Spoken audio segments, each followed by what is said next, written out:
Jadi kita akan membahas sedikit yang menarik, yaitu adalah suatu sejarah komunisme.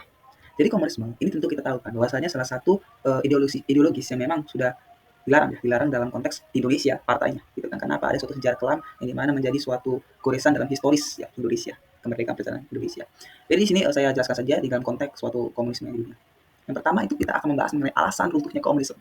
Jadi ada dua set alasan, ya dua alasan yang dimana menjadikan suatu yang paling penting dan krusial. Kenapa komunis ini bisa runtuh? Yang pertama itu adalah eh, ekonomi, alasan ekonomi, dan juga diakibatkan oleh alasan suatu dinamika politik. Ya. Jadi untuk alasan ekonomi terkait dengan suatu kegagalan sistem ekonomi komunis ya dalam memenuhi suatu kebutuhan dan ekspektasi masyarakat. Itu untuk apa? Dalam konteks alasan ekonomi yang menyebabkan komunisme itu mempunyai suatu keruntuhan.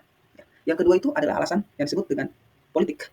Untuk alasan politik ini memperlibatkan suatu ketidakpuasan terhadap suatu otoritas atau otoritas yang otoriter, ya. Kurangnya kebebasan politik daripada suatu negara, ya, dan tuntutan atas reformasi demokratis. Jadi kedua faktor tersebut yaitu ekonomi dan otoritas itu secara bersama-sama memainkan suatu peran kunci dalam akhir dari era komunisme. Oke.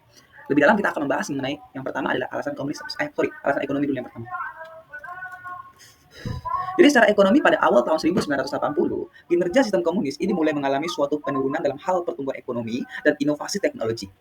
Secara khusus sistem komunis ini ketinggalan di belakang barat ya. Dalam penerapan teknologi komputer dan informasi dalam produksi. Teknologi komputer dan elektronik ini menjadi suatu lebih penting ya. Seiring berjalan waktu dari tahun 1980 sampai sekarang. Nah, sehingga apa? Sehingga ini akan relatif gitu teman-teman. Sehingga komunis ini dari hal tersebut tertinggal di belakang ekonomi barat yang dimana tingkat produktivitas dan kualitas suatu barang yang diproduksi ke konsumen itu lebih baik. Gitu. Tentunya barang tahan lama ini contohnya apa? Televisi, mesin cuci dan barang-barang konsumen modern lainnya akan sangat rendah mutunya di negara-negara komunis dibandingkan negara barat. Sebagai contoh, ya, negara bermotor yang diproduksi bekas Uni Soviet, ya, Lada memiliki suatu perbandingan yang buruk, ya, dibandingkan apa? Dibandingkan dengan suatu kendaraan yang diproduksi oleh Mazda dan Chrysler. Ya. Jadi Mazda dan Chrysler kalau kita bandingkan produksi oleh Soviet itu Lada lebih baik Mazda dan Chrysler. Jadi penurunan relatif dalam kinerja ekonomi ini akan menyebabkan suatu penurunan ya dalam kualitas hidup.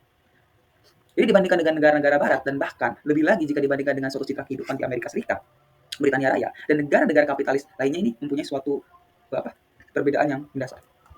Keadaan ekonomi ini mulai memberikan kontribusi terhadap suatu ketidakpuasan, terutama di kalangan generasi muda yang dimana lebih teredukasi, lebih sadar, dan cenderung lebih tidak puas dalam keadaan ekonomi mereka.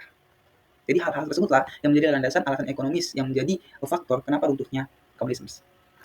Yang kedua itu adalah alasan politis. Jadi pada alasan politis ini ada 3 faktor politik yang dimana berkontribusi pada suatu runtuhnya komunisme. Ada 3.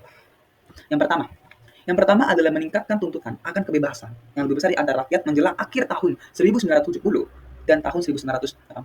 Di mana tuntutan akan kebebasan bicara, kebebasan bergerak, dan kebebasan berkumpul ini umumnya akan semakin kuat seiring dengan tingkat pendidikan yang lebih tinggi. Kan seperti itu. Namun semakin terdidik suatu masyarakat, maka semakin sadar mereka akan semakin tidak bersedia. Mereka akan mentolerir ya pembatasan serta patuh terhadap tidak bersedia patuh dan mentolerir daripada suatu pembatasan serta patuh kepada suatu otoritas tradisional. Itu yang pertama.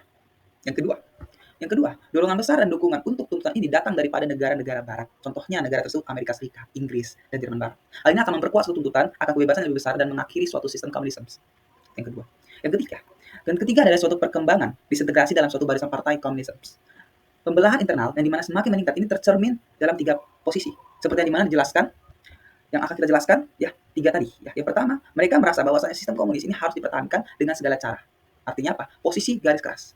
Yang kedua, adanya suatu kelompok minoriti yang ingin mengubah sistem secara radikal. Untuk apa? Untuk menyingkirkan suatu sistem komunisme dan memperkenalkan beberapa bentuk ekonomi pasar dan demokrasi barat. Itu yang kedua. Yang ketiga apa? Ketiga, adanya suatu posisi keras yang radikal, yang dimana memandang suatu keinginan reformis yang bertujuan untuk memodifikasi sistem komunis agar apa? Agar lebih modern dan kurang otoriter untuk mempertahankan. Dan hal tersebut kita bisa melihat dalam suatu keseimbangan internal di dalam partai. Ya. Ini adalah suatu posisi ketiga yang dimana mulai mendominasi menuju suatu pertengahan dan akhir tahun 1980. Jadi, posisi reformis ini akan menjadi dominan di salah satu partai komunis yang dimana dipimpin oleh Mikhail Gorbachev, itu presiden. Yang dimana ia menjadi suatu pemimpin partai komunis pada tahun 1985, di mana pada saat itu Gorbachev mulai melakukan perubahan dalam ekonomi untuk memberikan lebih banyak ruang bagi sektor swasta dan memberikan lebih banyak kebebasan kepada rakyat.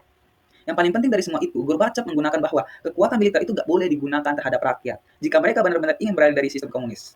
Oleh karena itu apa? Oleh karena itu, menjelang akhir tahun 1980, didorong oleh reformasi, bukan dipacu olehnya, rakyat mulai menuntut kurangnya kediktatoran yang lebih banyak demokrasi. Di seluruh dunia komunis, terjadi suatu perilaku politik yang dimana tidak konvensional, yang dimana menuntut lebih banyak kebebasan ekonomi dan kebebasan politik. Menghadapi suatu tuntutan dan protes, serta posisi kepemimpinan Soviet yang tidak menindas rakyat dengan kekuasaan militer, seperti yang dimana terjadi di masa lalu, sistem komunis runtuh tanpa pertumpahan darah yang signifikan. Ini pada dasarnya adalah revolusi yang damai tanpa darah. Kenapa? Karena kelompok reformis yang dimana dipimpin oleh Gorbachev memutuskan untuk tidak menggunakan tentara dan polisi untuk menembaki rakyat demi mempertahankan suatu bentuk kelana dan komunisme. Sebagai kontras, pada tahun 1989, kepemimpinan Partai Komunis Tiongkok mengambil posisi yang berbeda sebagai tanggapan terhadap protes. Angkatan bersenjata digunakan untuk menekan protes-protes ini, dan setelah penindasan berdarah itu, komunisme tetap bertahan di Tiongkok. Di bagian lain dunia komunisme dihapus dari post-komunisme yang menggantikannya. Jadi situ sudah saya jelaskan hal yang memang krusial, ya, alasan politis. Ya, 3, yang pertama tadi saya jelaskan, itu adalah aspek ekonomi dan politik. Nah, yang politik ini ada 3. Nah, 3 yang menjadikan suatu terjadinya hal-hal tersebut. Ada beberapa pembelaan internal ya berusaha untuk tidak sesuai dan ingin menentukan suatu yang disebut dengan otoritas tersebut. Dan kita juga menggarisbawahi bahwasanya di internal tersebut pun, di internal komunisme pun, yang dimana kita tahu bahwa komunisme itu mempunyai suatu landasan menindas rakyat, ya kan? Jika tidak menuruti suatu perintah daripada otoriter, mereka tidak membolehkan suatu yang disebut menggunakan senjata agar menekan masyarakat yang ingin reformis. Sehingga hal tersebut membuat apa? Membuat artinya demokrasi itu akan muncul. Beda dengan Cina. Cina itu apa? Mereka memperbolehkan hal tersebut sehingga sampai sekarang pun suatu sistem komunisme di Cina itu tetap berdiri tegak. Korea Utara pun sama. Kan? Jadi situ kita bisa melihat alasan kenapa bisa komunisme itu runtuh dan apa faktornya. Demikian yang saya sampaikan. Terima kasih.